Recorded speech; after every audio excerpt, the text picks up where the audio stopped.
Portugal, a country that was rather keen on conserving its colonial empire. As a matter of fact, it was the very last country to decolonize, only doing so in 1975. This makes you wonder, why did they ultimately leave? And what if Portugal never left? But first, some context on this part of the Cold War. Since 1933, Portugal was ruled by an authoritarian, undemocratic leader called António Salazar. He implemented the Estado Novo, a right-wing ideology focused on conserving the integrity of the Portuguese Empire, as well as bringing the Portuguese people back to Catholicism and educating them on nationalism. There are similarities with fascism, but it lacks the aggressive militarism and superiority complex to call it Portuguese fascism. The ideologically closest country to Portugal was Francoist Spain.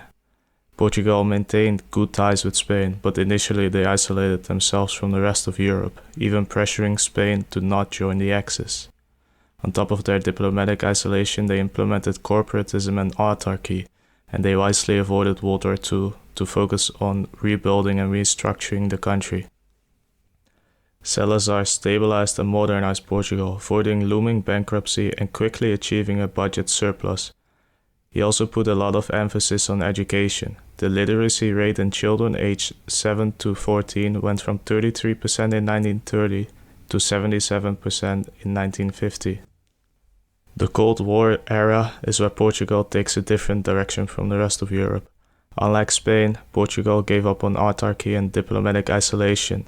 In 1949, Portugal joined NATO as one of the 12 founding members, and despite their non-democratic government, they were able to integrate into Europe's economy, and because of their anti-communist stance, they were supported by the US and received $90 million in Marshall aid.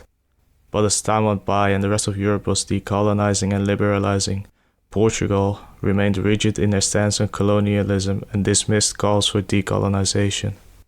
In 1951, likely inspired by French actions in Algeria, Portugal changed its constitution to make their colonies overseas provinces. Places like Portuguese Guinea or Angola were no longer colonies of Portugal, they were Portugal.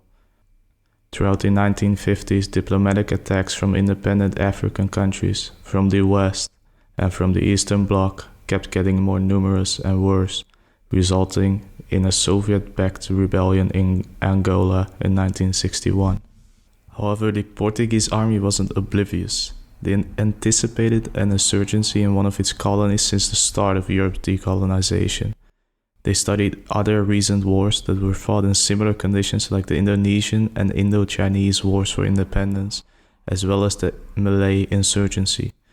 Portugal went all out and did a complete overhaul of their army, restructuring and adapting it for insurgencies.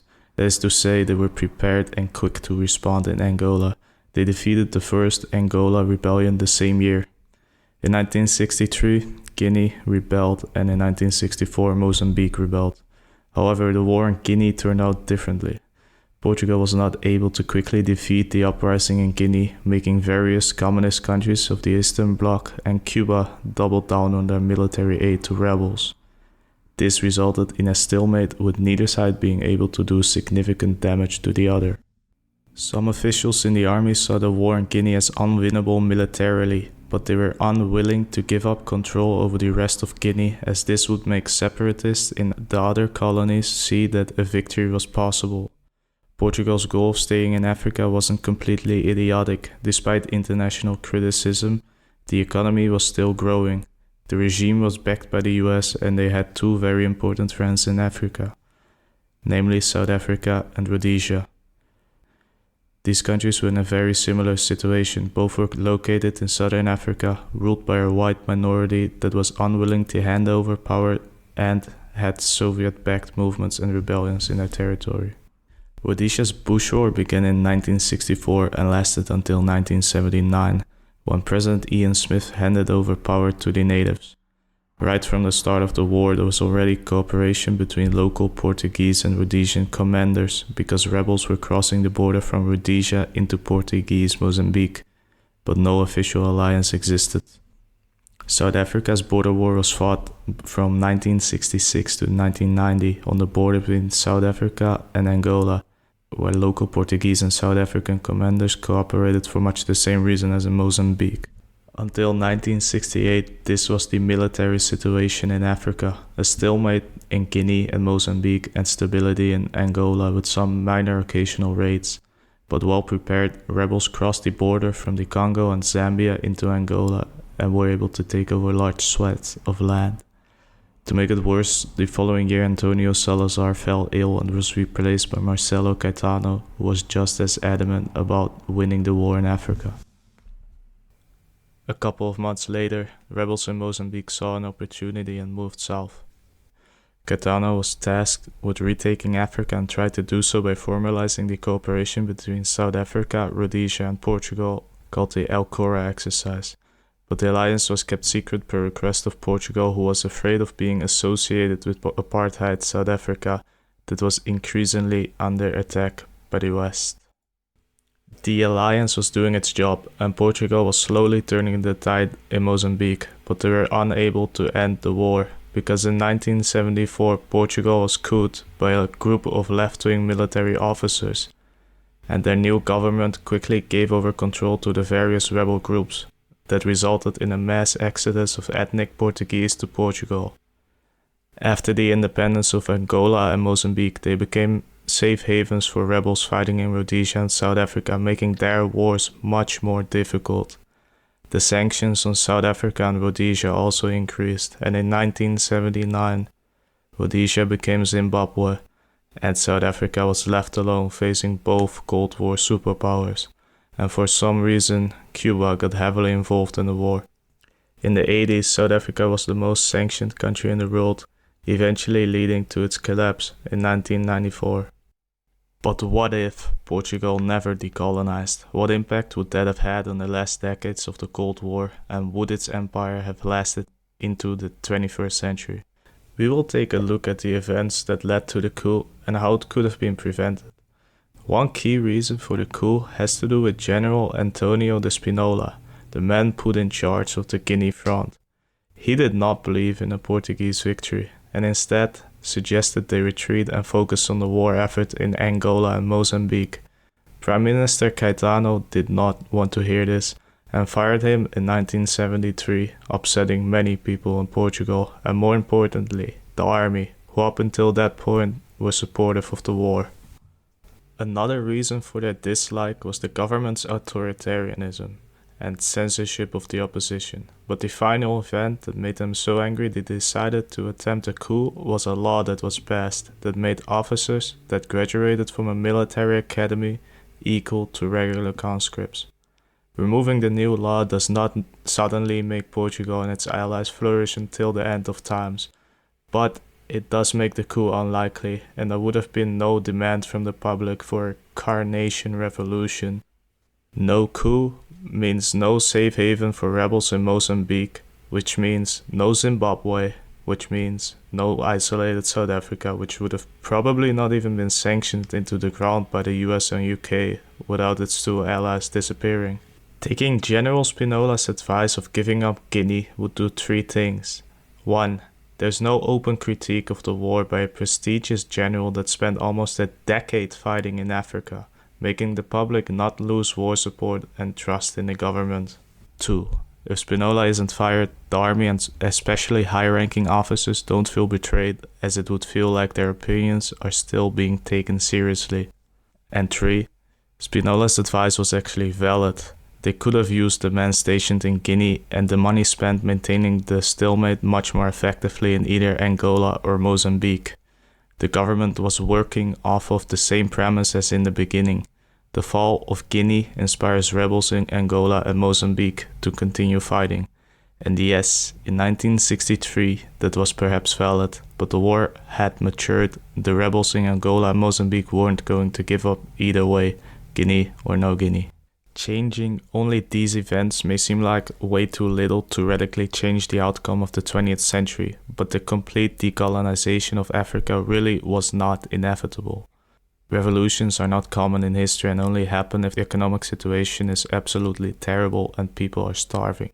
So at this point you're probably wondering, how was the economic situation in Portugal and their colonies? And oddly, it was thriving. In the last year of the war, Portugal had high economic growth and the colonies had a better economy than they've ever had in their history, including post-independence. And this was despite Portugal spending 40% of their national budget on the army. After a couple years of the Alcora alliance fighting together in Angola and Mozambique, we can expect the map to look something like this. We have to go back to Europe for a second, to a country that wasn't relevant to the wars in Southern Africa in our timeline, but will eventually become an ally of the other disliked countries.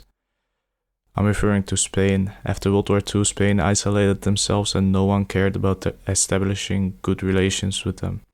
Spain did its own thing until the late 60s when it had an economic boom and started trading more with Europe.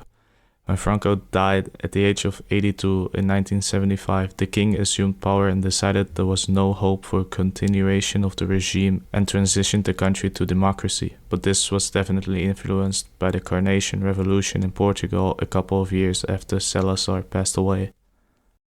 In this alternate timeline, the regime in Portugal remains stable and it's very likely the conservative king of Spain looks to Portugal for advice on how to pick a good replacement for Franco. The regime endures, but I don't think his replacement would have been as isolationist and would have gradually established contact with other like-minded regimes in the world like Portugal and South Africa. But they would initially decline more cooperation due to their still decent relations with Europe and the US, but Spain would have been able to find some friends in Greece and Pinochet's Chile. In the 60s and early 70s, it was quite beneficial for Portugal that South Africa was under attack by the international community. This way, Portugal didn't garner much attention and was able to quietly resolve their colonial struggle and trade freely with Europe and the US. But if we look at the sanctions placed on South Africa in the 80s by European countries and eventually even the US, I think it's safe to assume Portugal would not have been able to dodge them this time around.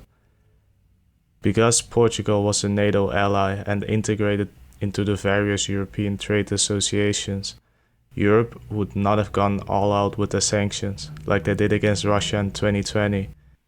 Instead, building them up and starting with an oil and arms embargo. At first, this would have impacted the war effort and probably resulted in a stalemate or slow retreat.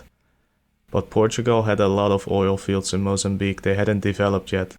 And with such an embargo, this would have become their top priority. In our timeline, Portugal refused to openly trade with Rhodesia out of fear of damaging their ties with their long-standing ally of the UK.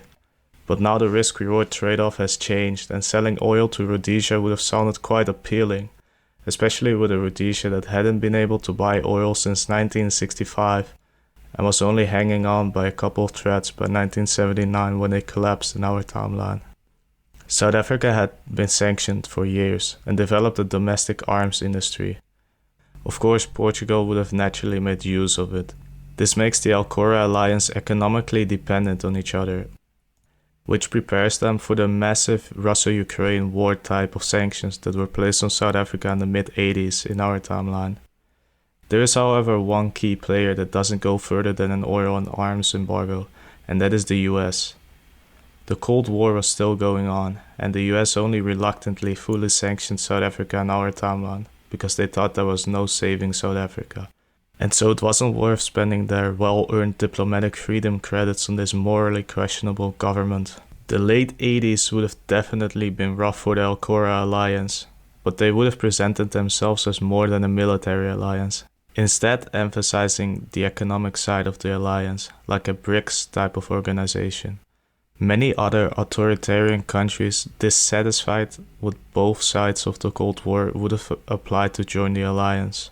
I briefly mentioned Cuba before, and although they were directly involved in South Africa's border war and the Angolan civil war, they would have been a non-player in this alternate timeline, since Portugal has always had a firm control over the Angolan coast, making it impossible for a Cuban naval invasion.